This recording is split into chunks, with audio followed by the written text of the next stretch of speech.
কোলে কোলে কোলে কোলে কোলে নাম কি বেটা নাম কি তুমি নাম কি বলে না মিরিক থেকে কাকরভিটা যাওয়ার পথে নৌলভাড়ার কাছে বুধবার দুপুরে এক মারাত্মক পথ দুর্ঘটনা ঘটেছে। এই দুর্ঘটনায় 3 জন নিহত হয়েছে এবং আরো অনেকে গুরুতর আহত।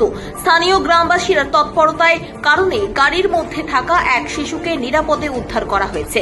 তবে শিশুর মা এখনো নিখোঁজ রয়েছেন। প্রাথমিক তথ্য অনুযায়ী দুর্ঘটনায় যাত্রীবাহী একটি 4 চাকার গাড়ি পাহাড়ি ঢালু রাস্তা পার হতে গিয়ে নিয়ন্ত্রণ হারিয়ে খাদে পড়ে যায়। দুর্ঘটনাস্থলটি দুর্গম হওয়ায় উদ্ধার কাজে কিছুটা বিলম্ব ঘটে। পুলিশ ও উদ্ধার কর্মীরা দ্রুত ঘটনাস্থলে পৌঁছে আহতদের উদ্ধার করে নিকটস্থ হাসপাতালগুলিতে পাঠিয়েছে। মৃতদেহের পরিচয় এখনও নিশ্চিত করা যায়নি।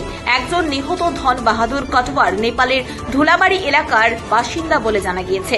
ঘটনায় গুরুতর আহত আরও 17 জনকে বিভিন্ন হাসপাতালে ভর্তি